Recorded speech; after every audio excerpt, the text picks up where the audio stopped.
Assalamualaikum. This is Naaila, and I am a contributing counselor with About Islam. Happy to be here this morning.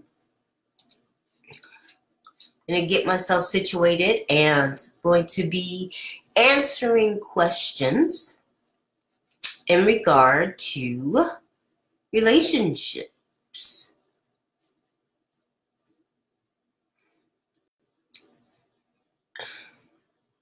Let me pull up my questions here.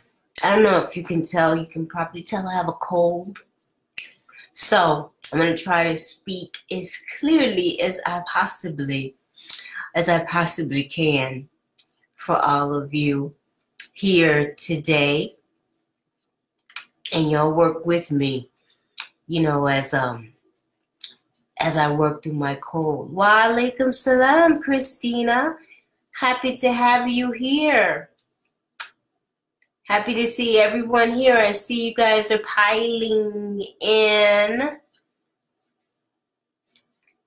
Yes, as always, I like to know who's here with me. Oh, somebody sent me a heart. Thank you. Thank you for the heart. I need a heart. Ah, you're from Pakistan. MashaAllah, I've done some work with some people from Pakistan. Beautiful, beautiful people. Beautiful people. Thank you so much for joining today. All right, so I'm going to go ahead and I'm going to get started on my first questions. For those of you who don't know, I am a counselor, and one of the things that I do is I specialize in relationships, but I do believe that the very first relationship that is your priority is your relationship with yourself, and that definitely includes your relationship with your Creator, with Allah. He is definitely our key source of all things good in our lives. Okay, so this is our first question. And is a young lady, and she says, I loved the guy for 6 months, and my parents accept, but his parents are not ready to accept us, and they are threatening that there will be no more, they will not be there for him anymore if he chooses me in the future. So he's saying that we're going to sacrifice our love for the sake of parents. And I said that we can convince them, but he's not ready to talk with them anymore. What is the reward if we leave our love for the sake of parents? That I could not tell you. That is truly, rewards and blessings and benefit, they come from Allah. Now, we do know that there are blessings and benefits for obeying our parents. But, we are also told to obey our parents and to give them honor and to obey them in regard to matters of religion. And, and when it comes to marriage, we do have the right to choose who it is that we decide to marry. However, I will never negate someone's family structure or culture. I know within certain cultures, there are certain expectations and standards in regard to how people select someone to marry. So when you're asking what is the reward, there is always benefit and blessing in regard to giving honor to your parents. However, Allah also recognizes you are able to make your own decisions as an adult. All right, so I'm going to go to the next question. Oh, I can already tell y'all this one. I see the title. This one is a little bit more involved. Okay, I see we've had a couple of people join in. Christina's from Ethiopia. All right, happy to have you here. Assalamu alaikum. We have someone from Belgium. Wa alaikum salam, Saudi. And look at all of y'all coming up in here to say hi to me today. Y'all making me feel better. Y'all excuse me. Remember I told you I got a cold. I've had it for weeks. Please forgive me. All right, so I'm going to go back to the questions. Y'all, I'm going to tell you, like I said, this next one, brace yourselves, okay? Assalamu alaikum. Inshallah, I want to be advised about my situation. I was in a relationship with the guy who promised to marry me, and we committed zina. And I know that it's bad, and I feel guilty all the time, especially when we had to pray. I've not lived the life of a pious Muslima, even though I pray and read my Quran. I feel like this isn't the best way. Outside, I look cheerful and happy, but inside, I feel lost. I made my grievances known to him recently because he doesn't treat me like a man should treat a lady. He talks me badly and says all kinds of bad things. What hurts the most is when I tell him that we should turn back to Allah. He's telling me that what I'm doing is hypocrisy, and I make him feel like a devil. I've been asking Allah to forgive me for the life I've lived since I've lost my virginity.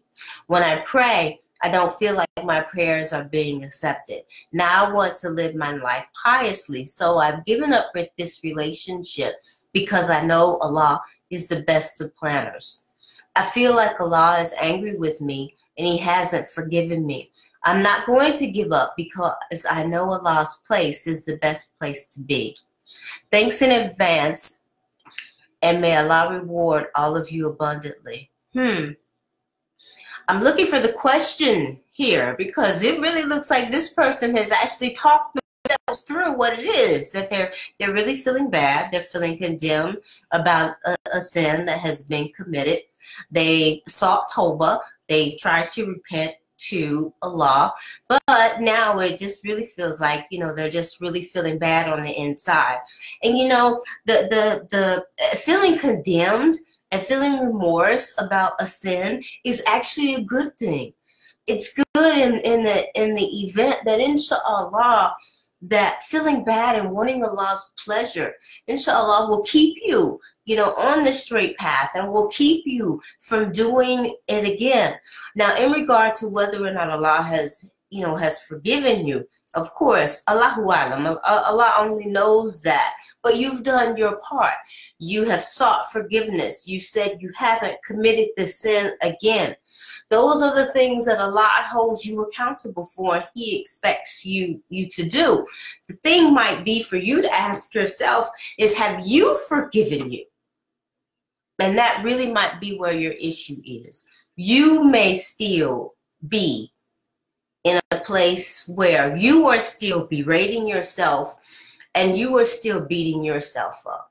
And that really might be the part that you might need to work on personally, is how you feel about yourself and how you feel about yourself and your own sin. Okay? All right, so I'm going to go to the next question. How can I be a good wife and how to be a good husband?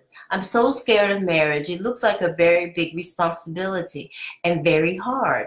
After the first stage, when people are crazy in love with each other, then reality starts and arguments come in. And I'm afraid I won't be able to handle the different opinions. Marriage is not really attractive to me, to be honest, and I would prefer to stay single. But of course, this is not what our religion and society teaches. I get being scared of marriage, especially if you haven't done it before. You don't know what to expect. And it is a huge responsibility. When Allah says something is half your deen, that's a huge responsibility. But the thing is that I'm going to say this, to trust yourself and not to focus in on, I want my rights. We do this a lot as Muslims. I want my rights. I know my rights. You need to give me my rights. Focus in on giving the other person their rights. The Quran is full of things about what it is that we are supposed to give another person, and what it is that Allah gives us and what He expects us to give Him. Focus in on, what is it that I need to give my wife? Focus in on, what is it that I need to give my husband? If you know those things, that and do it, that will clear up so much, because when we go in with the thought of, I want my rights, I want my rights, and sure, you should want to be treated well, you actually go in with a very selfish attitude. Go in looking with the question, looking to answer the question, what is it that I can do for the other person? And I have found out that that is going to be one of the very best ways that you can clear up so many things in a marriage about what to do. Focus in on, how can I give the other person their rights? All right? Okay, so I have one more question. And it says, Assalamu alaikum, in my society it's expected that when I get married to start having a family. But do I really want to? Do we need to have children right away? No, you don't need to do anything. What you need to do is pray and hope for Allah's decree, Allah's blessing and his mercy to give you children. You don't even know if you're going to have children. You don't know when you're going to have children. All of this is by the hand of Allah. And so, no, there is nothing that says that, oh, when you get married, you're supposed to have kids right away. No, you can say that this is what you want. You can make it your dua. You can make it your intention. But no, there is no have-tos about when it is that, when you are going to have children. That is definitely, sometimes a family expectation or a cultural standard that this is something that you have to do.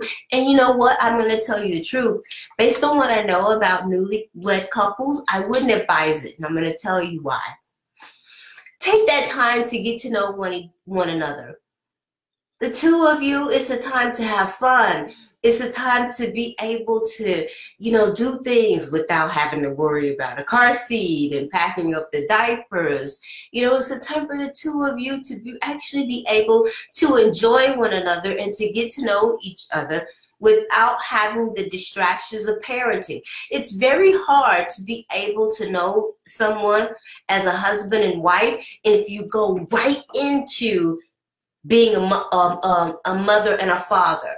And now you don't really know who your wife is because she's also a mother. And now you have to get to know these two personalities, these two parts of him or her at the same time, while this person is still working out both of these roles. Take your time. Get to know one another. Enjoy your love. Enjoy your time. Inshallah, you have plenty of time to have children, and trust and believe when you do have children, they will take up your life.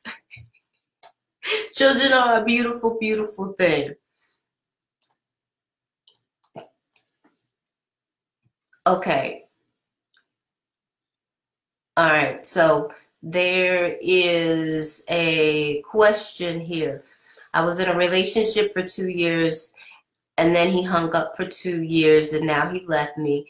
We are still virgins, but both of us, we were so close. I still love him and can't forget him. And what does Islam say about it? Should I move on with another person when my parents will choose someone? He's with another girl. I think you got your answer right there in the very last sentence. He's with someone else. If he's with someone else, then that must be where it is that he wants to be. One of the things that I definitely believe is that when someone wants you, you know it. And one of the things that someone doesn't do is when they want you is they're not with someone else. They would be with you. And I would definitely say this to young ladies. When a man is interested in you, the first person to know about his interest is you. He will let you know that he is interested in you. Okay? All right. So I'm going to make sure I don't have any other questions that have come in while we have been sitting here all together at the table as a family. I enjoy you all. It's good. It's fun being here. Fun being here with you. Okay, doesn't look like I have any more. You all have been great and fun for me today. Okay, I appreciate you. Always come back to About Islam site. and so that you can get all of the Facebook Lives that come up, all of the information in regard to Islam. You can visit their website at aboutislam.net. If you have any other questions, you can always send them in the messages and you can get your questions answered. There's so much information here on the site. I pray for you all and may all of you have Allah's favor. Ameen. Assalamu alaikum wa rahmatullahi wa barakatuh.